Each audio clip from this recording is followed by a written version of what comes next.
Hola, ¿qué tal? Bienvenido a este episodio en el que hablaremos sobre el origen y sustento teórico del aprendizaje inverso. Vamos a comenzar por revisar cuáles son los antecedentes del aprendizaje inverso y para ello vamos a revisar esta línea del tiempo. En primer lugar, en el año 2000 podemos encontrar que fue acuñado por primera vez este término. Sin embargo, fue hasta 2007 cuando por dos profesores, Jonathan Birkman y Aaron Sams, fue que se hizo más famoso lo que hoy conocemos como enfoque de aprendizaje inverso.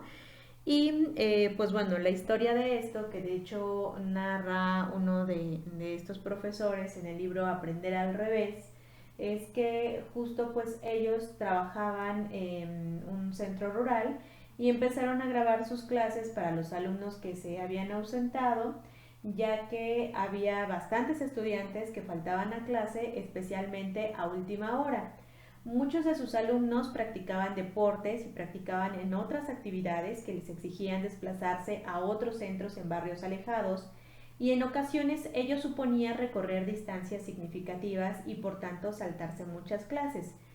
Ese hecho se convirtió en un problema para ellos como profesores y con el objetivo de minimizar las consecuencias fue que empezaron a grabar en video sus sesiones de forma que los alumnos que se habían ausentado pudieran ver qué es lo que se había estado trabajando. Y un día la directora de estudios del centro, Linda Murray, comentó en una reunión cuánto le gustaba su iniciativa y añadió que de hecho su hija, que iba a la universidad, también tenía un profesor que grababa sus clases. Fue entonces cuando la directora Murray dijo algo que cambió la vida de estos dos docentes. A mi hija le encanta ese método porque así ya no tiene que ir más a clase. Esa frase les dio mucho que pensar y surgieron estas preguntas detonadoras. ¿Qué valor tiene una clase si un video puede proporcionarte toda la información? Segundo, ¿cuál debería ser la finalidad del tiempo de clase? Y tercero, ¿qué ocurriría si todos los alumnos viesen los videos grabados? Fue así como llegaron a la cuarta pregunta, que es la más importante. ¿Qué pasaría si dejásemos de impartir nuestras clases en tiempo real y en su lugar las grabásemos con antelación para poder así utilizar el tiempo de clase de forma diferente? Fue entonces como continuaron con este enfoque y pues ya más adelante, hacia el año 2012, se constituyó la Flipped Learning Network fundada por Jonathan Birkman, Aaron Sams, April Goodenrath, Christine Daniels, Troy Cockrum, Brian Bennett y otros. Y de hecho actualmente existe pues una página de internet en la cual pues está publicados los trabajos de esta red, la cual revisó su misión en 2016 para centrarse más directamente en ser el centro en línea en donde los educadores de todo el mundo pueden compartir y acceder a recursos, sugerencias, herramientas y más que tienen que ver con lo que hoy se conoce como aprendizaje inverso o invertido. De hecho, les voy a mostrar la página, que es esta, en donde ustedes pueden explorar aquí los materiales que se encuentran y que pues es una página dirigida por los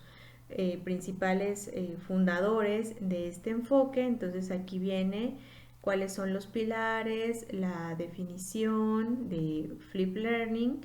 y los materiales que pues colaborativamente se han construido y se ponen aquí a disposición de todos.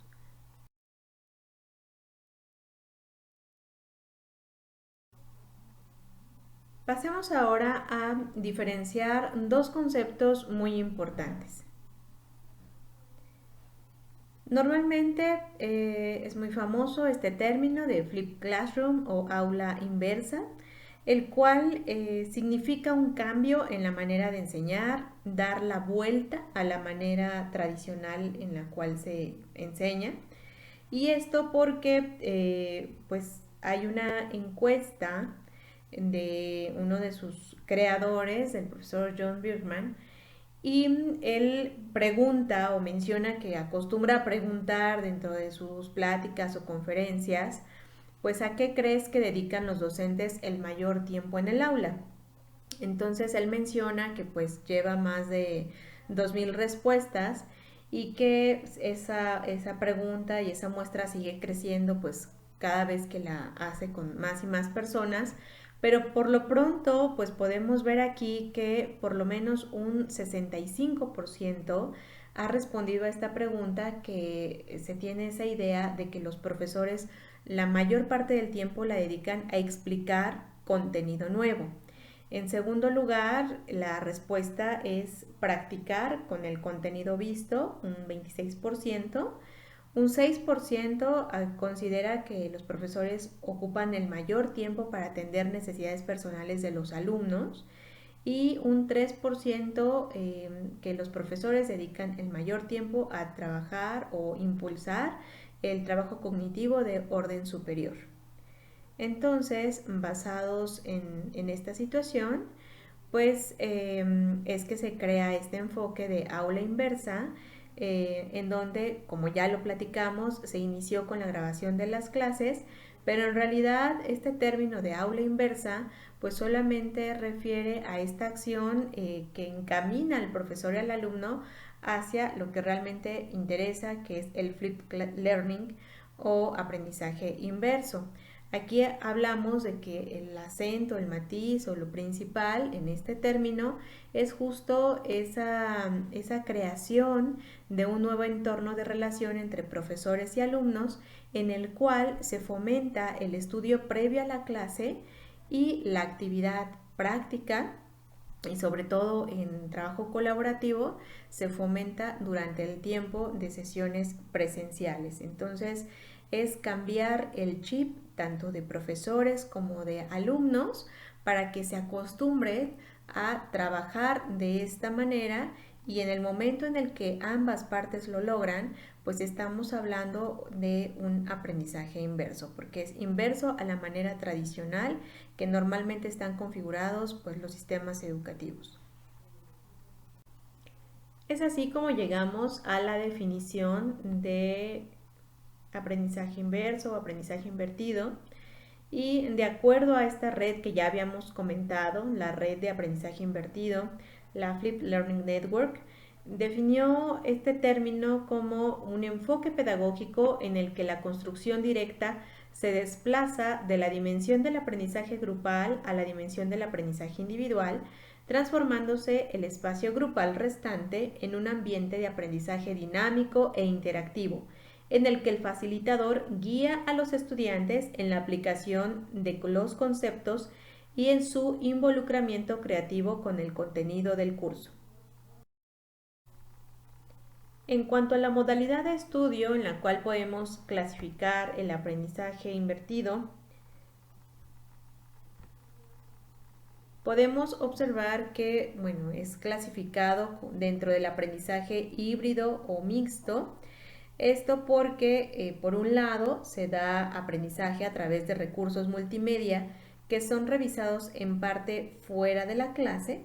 mientras que otro porcentaje de contenidos son abordados en clases presenciales. Como ya se había explicado, estos recursos multimedia son diseñados por el profesor o buscados por el profesor y alojados en un ambiente virtual de aprendizaje para que el alumno haga un trabajo previo a la clase presencial, y es ahí en donde el alumno de manera autónoma puede aprender los contenidos, y cuando llega a las sesiones presenciales en realidad lo hace para hacer actividades más bien grupales, de práctica o de asesoría.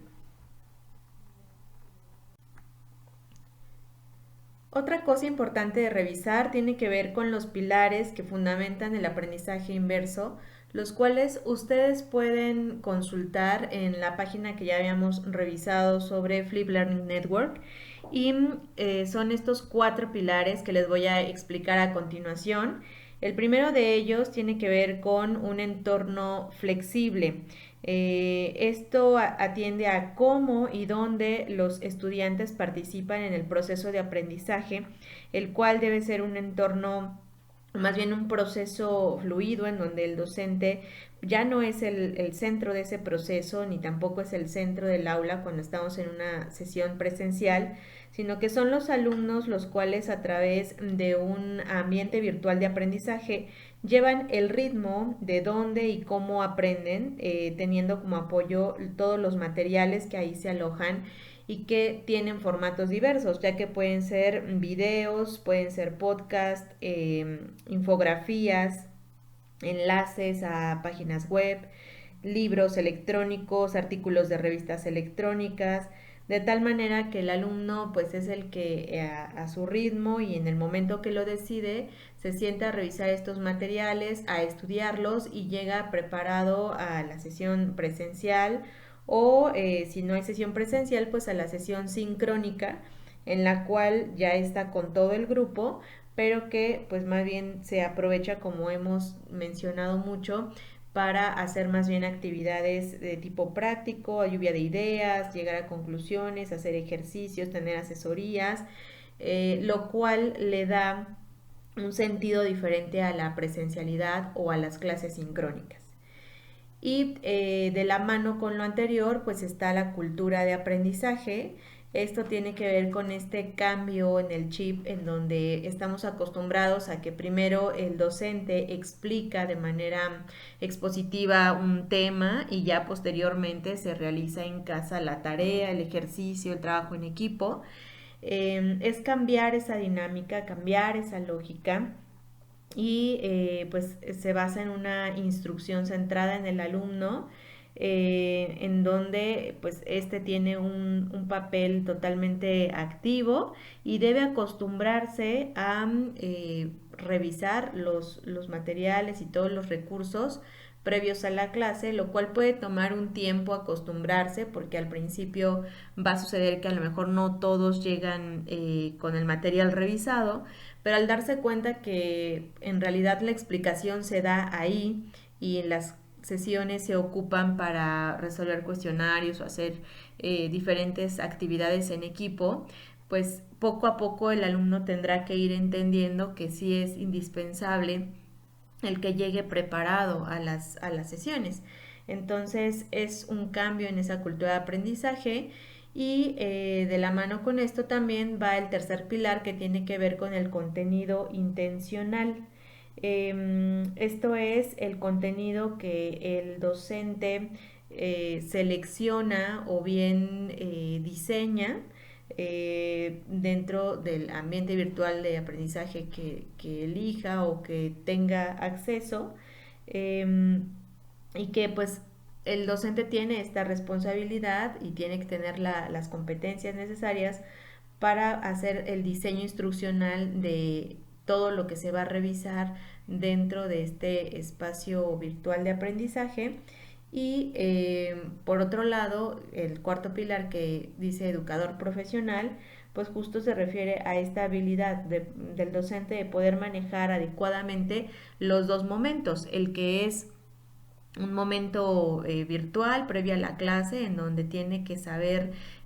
crear o seleccionar los contenidos y los recursos o los ejercicios necesarios para que el alumno tenga esa variedad de recursos a partir de los cuales comprenda los temas que se están revisando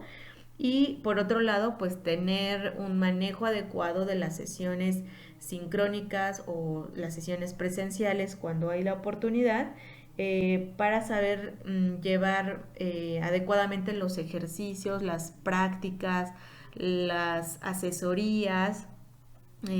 o no sé, el aprendizaje basado en problemas o en retos, saber utilizar todas estas metodologías para que de esa manera funcione verdaderamente el enfoque del aprendizaje inverso.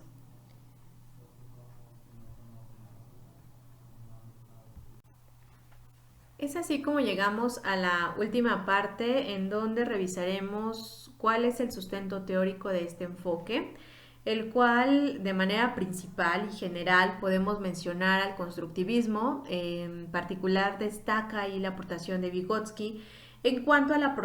proceso de construcción colaborativa, el cuestionamiento y resolución de problemas en un trabajo conjunto, y también la teoría del aprendizaje experiencial de Kolb, el cual nos habla de un ciclo de aprendizaje continuo en el que se experimenta, reflexiona, contempla y actúa sobre aquello que se aprende.